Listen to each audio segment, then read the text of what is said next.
નમસ્કાર.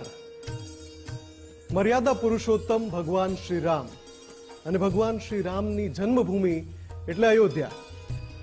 અયોધ્યામાં એક પાવન અવસર આવ્યો જેને હવે 1 વર્ષ થયું છે. એ અવસર હતો પ્રાણ પ્રતિષ્ઠાનો, રામલલાની પ્રાણ પ્રતિષ્ઠાનો. અને એ પ્રાણ પ્રતિષ્ઠાના અવસરમાં વિશેષ આમંત્રિત તરીકે જેમને ઉપસ્થિત રહેવાનું સૌભાગ્ય સાંપડ્યું એવા ગુજરાત ફર્સ્ટ ન્યૂઝ ચેનલના ચેનલ હેડ ડોક્ટર વિવેક કુમાર ભટ્ટ આપણી સાથે છે. એમની સાથે આપણે એક વિશેષ સંવાદ આજે કરવા જઈ રહ્યા છીએ. સંવાદ એ છે કે પ્રાણ પ્રતિષ્ઠા મહોત્સવ મારી નજરે. સ્વાગત છે વિવેક કુમાર આપનું ગુજરાત ફર્સ્ટમાં. સૌથી પહેલો સવાલ કે એ પાવન ઘડીને 1 વર્ષ થઈ ગયું છે, પ્રાણ પ્રતિષ્ઠાના 1 વર્ષની ઉજવણી ચાલી રહી છે. એ પ્રસંગે આપનો એ પ્રત્યક્ષ અનુભવ શબ્દોમાં વર્ણવવો તો ખૂબ મુશ્કેલ છે, પણ કેવો હતો એ અનુભવ?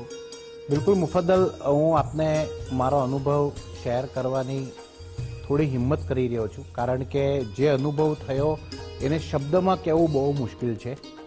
કેમ કે રામ શબ્દ જે છે એ ભાવના છે, એક ચેતના છે, બુદ્ધિ છે, સૃષ્ટિ છે, બધું જ 2 શબ્દમાં આવી જાય છે. અને ભગવાન શ્રી રામનું મંદિર બનવું એ વર્ષો સુધીથી લોકોનું એક સપનું હતું. લગભગ 500 વર્ષના લાંબા સંઘર્ષ બાદ આ મંદિર બન્યું હતું. અને આપણે પેઢીઓ દર પેઢીઓથી એક જ બધા લોકોને અંદર એક ખ્વાબ હતો કે ભગવાન રામનો જ્યાં જન્મ થયો છે ત્યાં રામ મંદિર બની જાય. અને એ જ્યારે ક્ષણ આવ્યો અને એના પ્રાણ પ્રતિષ્ઠાના સમયે મારું ત્યાં હાજર રહેવું, મને એવું લાગે છે કે ક્યાંક ને ક્યાંક હું બહુ ભાગ્યશાળી છું.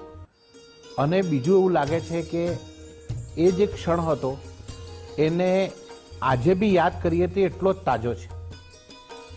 મારી નજરે જે રામ મંદિરનો પ્રાણ પ્રતિષ્ઠા મહોત્સવ જોયો તો હું 1 દિવસ પહેલા ત્યાં પહોંચ્યો હતો. અને કેવી રીતે પહોંચ્યો એ આખું વર્ણન હું પછી કરીશ, પણ સૌથી પહેલા આપણે આવી જઈએ રામ મંદિરની પ્રતિષ્ઠાના પૂર્વ સંધ્યાએ. અને એ પૂર્વ સંધ્યાએ અમે દરેક જગ્યાઓ ઉપર, કારણ કે એટલા લોકો ત્યાં પહોંચી ગયા હતા કે વાહન વ્યવહાર તો સંભવ જ નહોતો. એટલે બધા લોકો ત્યાંના સડકો ઉપર, ત્યાંની ગલીઓમાં ફરવા નીકળ્યા હતા. અને ત્યાં જે માહોલ જોયો તો દરેક જગ્યા ઉપર ભક્તિભાવનો માહોલ, હર્ષોલ્લાસનો માહોલ, શું રાજા ને શું રંગ.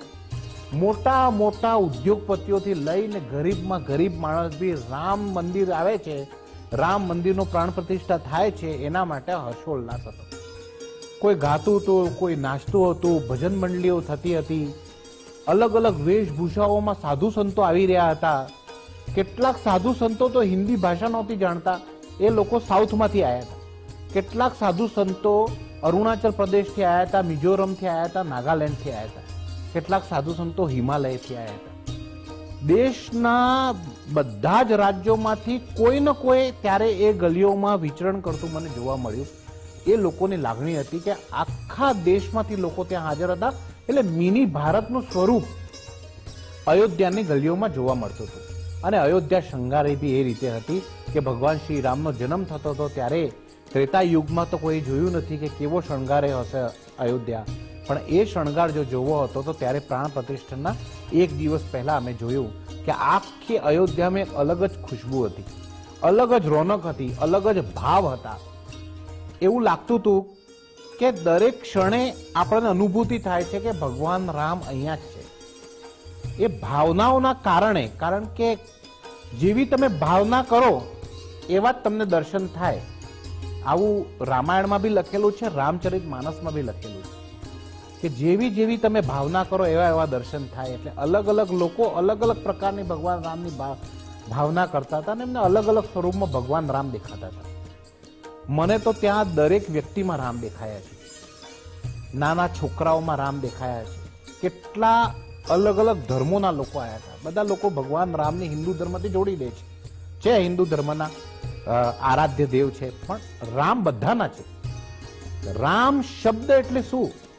તો રામ એટલે મર્યાદા, રામ એટલે સદાચાર, રામ એટલે પ્રેમ, રામ એટલે કરુણા, રામ એટલે ધર્મ.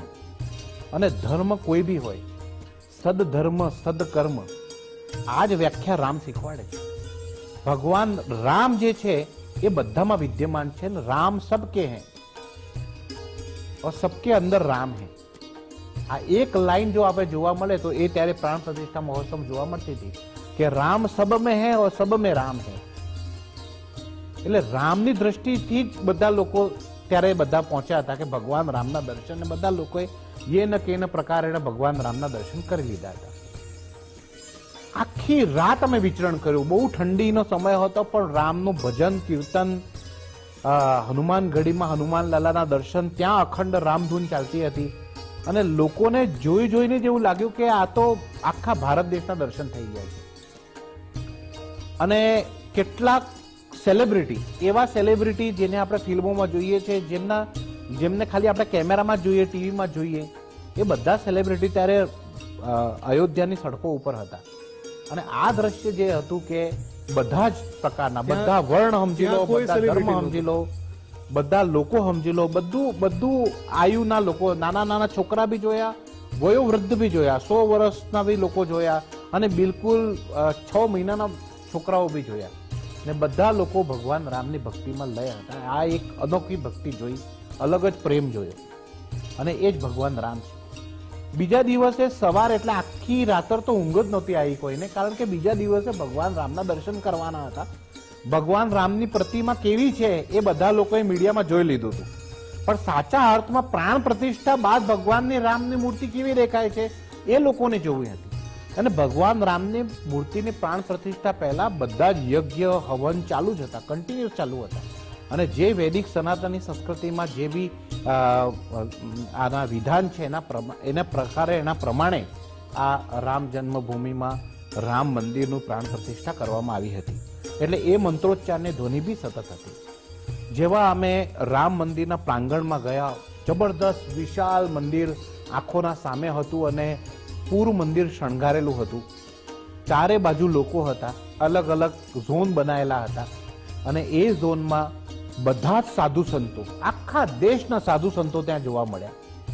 મહામંડલેશ્વરોથી લઈને અખાડા પરિષદના લોકો, બધા લોકો ત્યાં હાજર હતા, બધા સાધુ સંતો ત્યાં હાજર હતા, બધા કથાકારો ત્યાં હાજર હતા. મુરારી બાપુ જોયા, રમેશભાઈ ઓઝા જોયા, રામદેવ બાબા જોયા, બધા લોકો ત્યાં હાજર હતા. ધીરેન્દ્ર કૃષ્ણ શાસ્ત્રી જોયા. કોઈ કથાકાર એવા નહોતા જે ત્યાં હાજર નહોતા, જેમને આ જિંદગી ફક્ત રામચરિત માનસની કથા કરીને જ લોકોને ભગવાન રામના દર્શન કરાય. બધા રામ મંદિરમાં કેમ ના આવે? બધા આવ્યા હતા. એ લોકો ત્યાં હાજર હતા જે 500 વર્ષની લડતમાં જે લોકોના પરિવારે આમાં આપણી આહુતિ આપી છે, આપણું બલિદાન આપ્યું છે, એ લોકોના પરિવારવાળા બી ત્યાં હતા. બધી આખી ફિલ્મ ઇન્ડસ્ટ્રી ત્યાં હતા, મોટા મોટા ઉદ્યોગપતિ સપરિવાર ત્યાં હતા, સાઉથ ઇન્ડિયાની આખી ફિલ્મ ઇન્ડસ્ટ્રી ત્યાં હતા, બધા ગાયકો ત્યાં હતા, બધા લોક સાહિત્યકારો ત્યાં હતા. અલગ અલગ લોકો અલગ અલગ વાદ્ય યંત્ર લઈને ત્યાં પહોંચ્યા હતા. કોઈ શંખ વગાડતું હતું, કોઈ મંજીરા વગાડતું હતું, કોઈ એક તારા લઈને બજાડતું હતું. આ આખી વસ્તુ ત્યાં જોવા મળી. થોડા જ ક્ષણોમાં એક મોટું એરફોર્સનું હેલિકોપ્ટર અમારા ઉપરથી ગુજર્યું અને આખા રામ મંદિરને ઉપર જબરદસ્ત પુષ્પવર્ષા થઈ. રામ મંદિર ઉપર પુષ્પવર્ષા થઈ, જે લોકો ત્યાં હાજર હતા એમના ઉપર બી પુષ્પવર્ષા થઈ. અને એ માહોલ અદ્ભુત હતો. ચારે બાજુ આખું આકાશમાં ગુલાબની પંખુડીઓ બધાનો ઉપર પડતી હતી અને એ જોઈને બધા લોકો એનો એક આનંદ લઈ રહ્યા હતા, એક ગર્વની અનુભૂતિ હતી. અને એના બાદ પ્રધાનમંત્રી નરેન્દ્ર મોદીજી, ઉત્તર પ્રદેશના મુખ્યમંત્રી યોગી આદિત્યનાથ, રાજ્યપાલ આનંદીબેન પટેલ અને RSSના વડા મોહન ભાગવત, આ બધા ત્યાં પહોંચ્યા. અને જ્યારે પ્રધાનમંત્રી નરેન્દ્ર મોદીની એન્ટ્રી થઈ ત્યારે બધા જ લોકો જે છે જય શ્રી રામના નારા લગાવતા હતા. અને અંદરના દ્રશ્યો બહાર LED સ્ક્રીનમાં દેખાતી હતી અને ત્યાં અમે જોઈ રહ્યા હતા. અને જેવી પ્રાણ પ્રતિષ્ઠા થઈને ભગવાન શ્રી રામની મૂર્ત ત્યાં સામે દેખાઈ અને જે શંખનાદ થયો, જે ઘંટાનાદ થયો, એના બાદ લોકોએ રીતસર રડવાનું ચાલુ કરી દીધું. જે ભાવ આટલા વર્ષોથી ભગવાન શ્રી રામ માટે હતા એ શબ્દોમાં વર્ણન ના થયું, પણ લોકોના અશ્રુથી વર્ણન થઈ ગયું. અને એ જોવા જેવી વસ્તુ હતી કે બધા લોકો રડી રહ્યા હતા. સાધુ સંત રડી રહ્યા હતા, કથાકાર રડી રહ્યા હતા, મોટા ઉદ્યોગપતિ રડી રહ્યા હતા, બધા જ હર્ષની લાગણીથી ફિલ્મ ઇન્ડસ્ટ્રીના સેલિબ્રિટીઝ રડી રહ્યા હતા, અમે રડી રહ્યા હતા, બધા જ લોકો રડી રહ્યા હતા. અને જેમના પરિવારજનોએ આ સંઘર્ષ કરીને પોતાનો જીવ ગુમાવ્યો એ તો રડી જ રહ્યા હતા. ચારે બાજુ એક ખુશીના આંસુઓથી છલકાઈ ગયું હતું. ક્યાંક દર્દ છલકાઈ ગયું હતું, ક્યાંક ખુશી છલકાઈ ગઈ હતી, ક્યાંક સંઘર્ષ છલકાઈ ગયું હતું, ક્યાંક ભાવનાઓ છલકાઈ ગઈ હતી. અને ભગવાન શ્રી રામનું બાલ રૂપ જેવું જોયું આ બધા જ લોકોએ એક હર્ષની લાગણી જોઈ હતી ને ત્યારે એવું થયું કે આ સાક્ષાત ભગવાન શ્રી રામ અહીંયા દેખાઈ ગયા. આ એ દિવસનું આખો માહોલ મુફદ્દલ ત્યાં હતું. શબ્દોમાં વર્ણવવું મુશ્કેલ છે, જેમ તમે કીધું ને જેમ મેં કીધું એમ, પણ જે લાગણી હતી એ અશ્રુભાવથી જોવા મળી અને એ બધાએ લોકોએ જોયું. આપ જ્યારે ત્યાં પહોંચ્યા વિવેકજી, તો સૌથી પહેલા તો આપ એરપોર્ટ પર લેન્ડ થયા. એ એરપોર્ટ પણ કેવું કે રામ મંદિરમાં આવ્યા હોય એ પ્રકારની એની ડિઝાઇન, અને એ અયોધ્યાની ગલીઓ કે જે એક સમયે સાંકડી ગલીઓ હતી, અને એ સરયુનો તટ કે જ્યાં એક સમયે ઉકરડો રહેતો હતો, એ બધું જ તમે ત્યાં જોયું હશે. આખું બદલાયેલું, જાણે કે પ્રભુ શ્રી રામના પગલા થયા અને આખો એનો અવતાર બદલાઈ ગયો. બિલકુલ એવું કહેવાય કે ઘનઘોર રાત્રિ બાદ સૂર્યોદયની પહેલી કિરણ આવે એવું આખું અયોધ્યા છેલ્લા 10-12 વર્ષમાં બદલાઈ ગયું. આનું હું તમને નાનકડી વાતથી હું આપને વર્ણન કરું. પહેલા બી અયોધ્યા ગયો છું. અયોધ્યા એટલે દૂર દૂર સુધી કહેવાય કે ભગવાન શ્રી રામની જન્મભૂમિ, પણ જન્મભૂમિ જેવું કોઈ વસ્તુ હતું નહીં. ટેન્ટમાં ભગવાન શ્રી રામ લલ્લા હતા, બિલકુલ ટેન્ટમાં. એના આજુબાજુ ભરપૂર પોલીસ ફોર્સ દેખાય, સાંકડી ગલીઓ દેખાય, તૂટેલા ફૂટેલા મકાનો દેખાય, ખાડા પડેલા રોડ દેખાય. રેલવે સ્ટેશનથી બહાર નીકળો એટલે પ્રાણ આવી ગયા એવી ફિલિંગ થાય. બધી જ રીતે બહુ જ ખરાબ પરિસ્થિતિમાં અયોધ્યા નગરી જોઈ છે. સરયુનું જે તટ આપણે કહીએ છીએ ને અત્યારે કે છલછલાતી સરયુ નદી દેખાય છે ને જ્યાં સરયુની આરતી થાય છે ત્યાં કાદવ હતો. ગંધાતું અયોધ્યા જોયું છે. અને આ જે અયોધ્યા હતું એ ભગવાન શ્રી રામના જન્મ બાદનો અયોધ્યા જોવામાં આટલો ડિફરન્સ. ચોક મેં ત્યાં જોયો, મોટો સિતાર ત્યાં જોતા જ રહી જાવ. ત્યાં મોટો બરગદનો પેડ છે, એના ઉપર જે લાઈટો છે જે લગાવી હતી એવું લાગતું હતું કે દીવા લટકાયા છે. ચારે બાજુ માત્ર ભગવાન શ્રી રામની ધૂન. આવો નજારો તો ભૂતોનો ભવિષ્યથી છે કે 24 કલાક દરેક ઘરમાં, દરેક ઘરના બહાર, સડકો ઉપર બધા લોકો શ્રી રામ જય રામ જય જય રામ, શ્રી રામ જય રામ જય જય રામ. આવો અદ્ભુત માહોલ. અને એ અયોધ્યામાં જે એક અયોધ્યા જે કે ફૈઝાબાદ જિલ્લો લાગે છે, આમ તો ફૈઝાબાદ કહેવાય, એ ફૈઝાબાદમાં જ્યાં આટલી મોટા પ્રમાણમાં મુસ્લિમ વસ્તી રહેતી હોય ત્યાં ભગવાન શ્રી રામના નારા લાગતા હોય ને એક નાનકડું બી કાનૂન વ્યવસ્થામાં 1920 નહોતું થયું. ત્યારે બી એ ત્યાંની મુસ્લિમ બિરાદરી આ રામ મંદિરના અગેન્સ્ટમાં નહોતી. એ હોતી તો એક બીજું રમખાડ થવાના સંપૂર્ણ ચાન્સીસ હતા. સુરક્ષા બલો એમનું કર્તવ્ય નિભાવ્યું. કેટલાક લોકો બદ ઇરાદાથી ભડકાઈ શકે વાત અલગ છે, પણ સામાન્ય લોકો માટે તો, મુસ્લિમો માટે બી એ જ રામ છે. કારણ કે અત્યારે જે મુસ્લિમ લોકો બી ત્યાં કમાઈ રહ્યા છે ભગવાન શ્રી રામના નામે જ કમાઈ રહ્યા છે. આવક કોણ કરી રહ્યું છે? ભગવાન શ્રી રામનું મંદિર બન્યું એના માટે આવક થાય છે, એમનું ઘર ચાલે છે. અને લોકો એમાં બિલકુલ કચાશ નથી રાખતા, બિલકુલ સહર્ષ સ્વીકારે કે ભગવાન શ્રી રામ સબકે હૈ. અહીંયા આપણને લાગે છે કે ભગવાન શ્રી રામને આમ છે તેમ છે. જાઓ અયોધ્યા ને ત્યાંના લોકલ માણસોની વાત કરું છું, જે ત્યાંના વતની છે એમની વાત કરું છું. રાજકારણીઓની વાત નથી કરતો. રાજકારણીઓએ તો 24 કલાક આગ લગાવવાનું જ કામ કર્યું છે, લોકોને ભડકાવવાનું જ કામ કર્યું છે. સામાન્ય લોકોને જઈને પૂછી લો તો એ કહેશે કે રામ સબકે. બિલકુલ. તો જે ટેમ્પલ ઇકોનોમી છે એની ખૂબ સરસ વાત કરી આપે, અને 360 ડિગ્રી જે ટ્રાન્સફોર્મેશન થયું છે એની પણ ખૂબ સરસ વાત કરી. પણ મારો સવાલ એ છે કે જ્યારે આપણે પ્રાંગણમાં ગયા, સામે દિવ્ય ભવ્ય મંદિર, એ મંદિરની એટલી બધી વિશેષતા છે કે ત્યાં કોઈ લોખંડનો ઉપયોગ નથી થયો આખા મંદિરમાં, ક્યાંય લોખંડનો ઉપયોગ નહીં. 44 દ્વાર છે એના, અને ઘણા બધા સભા મંડપો છે, ગર્ભગૃહ છે. એ તમારી સામે હતું એ મંદિર. ઘણા બધા લોકો હજુ દર્શન કરવા નથી જઈ શક્યા. તો એ અનુભવ કેવો હતો? જેવું પ્રાણ પ્રતિષ્ઠાનો કાર્યક્રમ હતો, સ્ટેજ પ્રોગ્રામ પૂરો થયો અને પ્રધાનમંત્રી નરેન્દ્ર મોદી ત્યાંથી જે લોકોએ આ રામ મંદિર બનાવ્યું છે એમને મળવા માટે જેવા નીકળ્યા, ત્યાંના મજૂરોને, ત્યાં જે લોકોએ કોન્ટ્રાક્ટરોએ જે કામ કર્યું હતું એમને મળવા નીકળ્યા, એના બાદ રામ મંદિર બધા માટે ખુલ્લું મુકાઈ ગયું. અને ત્યાં સિંહદ્વાર છે, મુખ્ય દ્વાર છે, અને એના બાદ બધા લોકોએ જે દોડ લગાવી છે કે જઈને જોઈ જ લેવા છે ભગવાન શ્રી રામને, એ જોવાનો અદ્ભુત નજારો હતો. મોટા મોટા સંત મહાત્માઓ દોડીને ત્યાં ગયા ઉપર અને ભગવાન શ્રી રામના દર્શન કર્યા. એના બાદ ખાલી એ પ્રાંગણમાં જેટલા લોકોને દર્શન કરવામાં 6 કલાકનો સમય લાગી ગયો ને બધા એક જ લાઈનમાં, કોઈ વીઆઈપી નહોતું, કેમકે બધા જ વીઆઈપી હતા ત્યાં. તો એટલી મોટી તાદાદમાં લોકો એક સાથે ગયા અને બધા લાઈનમાં લાગેલા હતા. મોટા મોટા સેલિબ્રિટીઝ લાઈનમાં લાગેલા હતા, મોટા મોટા ઉદ્યોગપતિઓ લાઈનમાં લાગેલા હતા. જે લોકોને Z+ સિક્યુરિટી હતો એમના એક બી સિક્યુરિટી વગર લોકો લાઈનમાં લાગેલા હતા. આ જોવાનો આનંદ હતો. આવું ક્યારે જોવા ના મળે ને ક્યાંય જોવા ના મળે.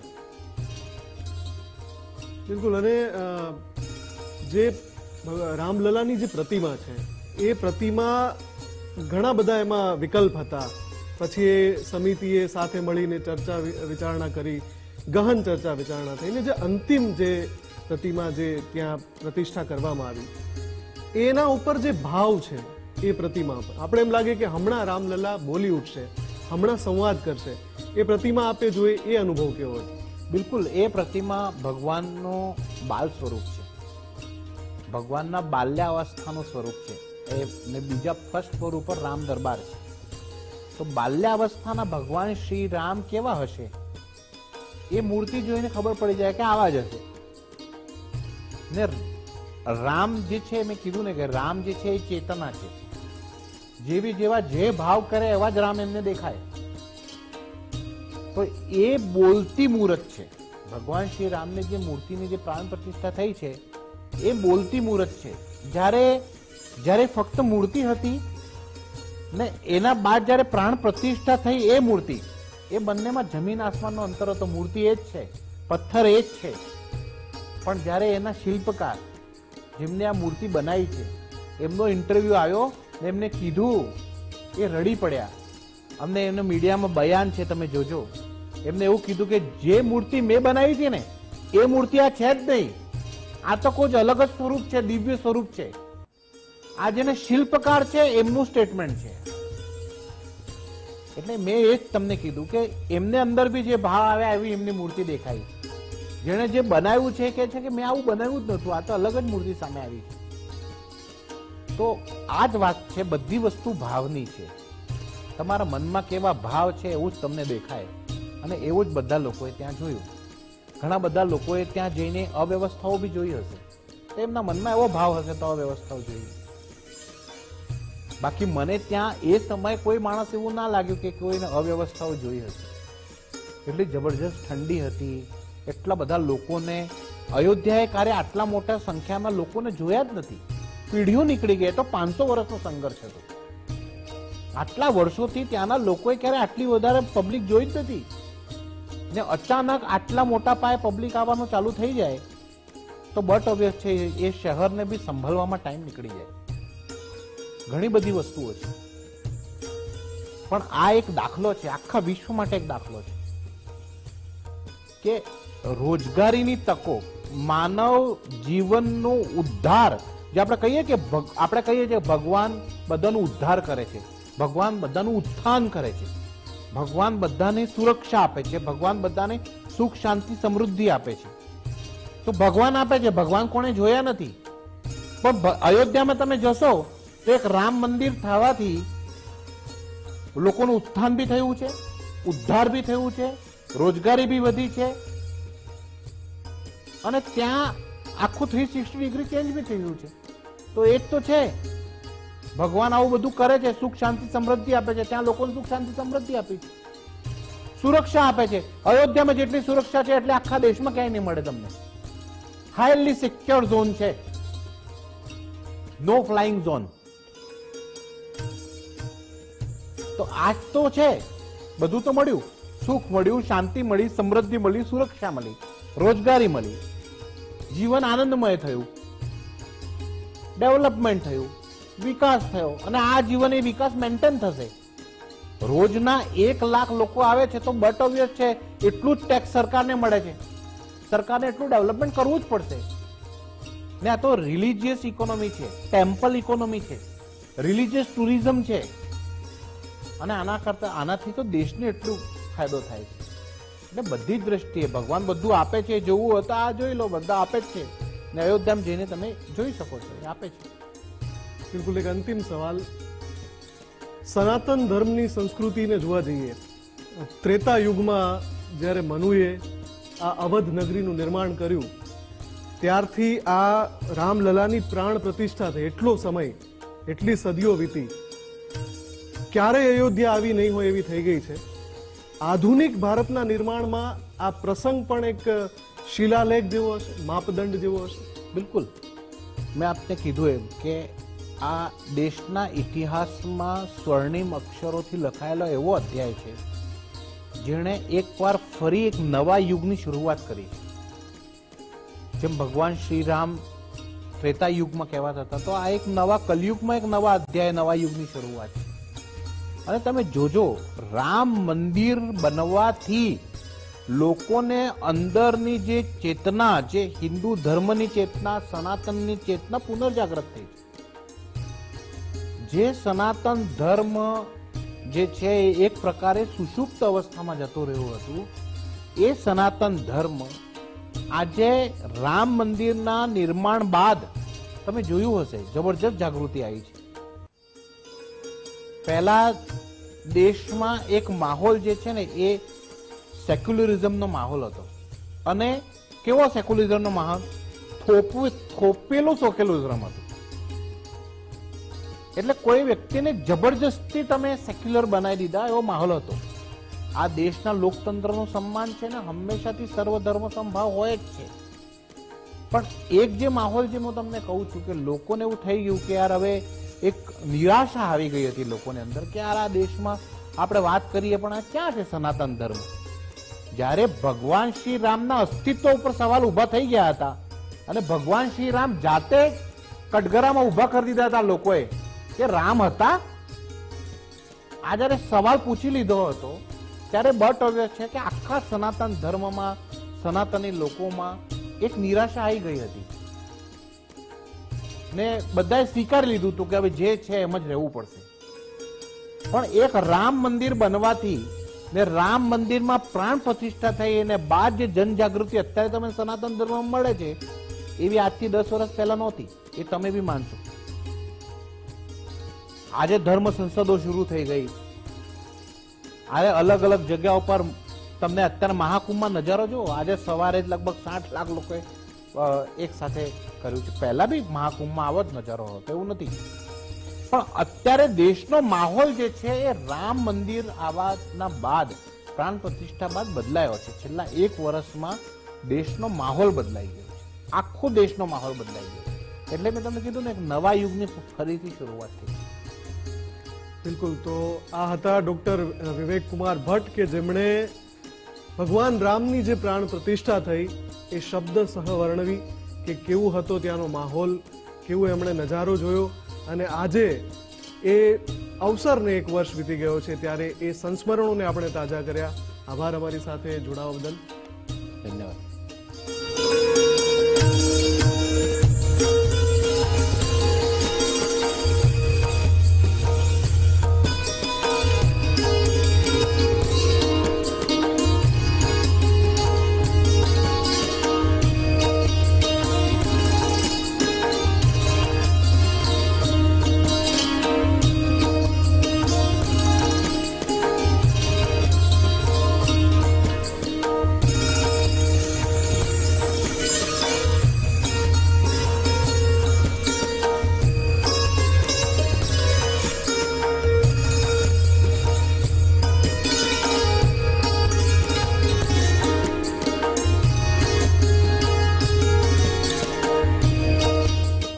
શ્રી રામ.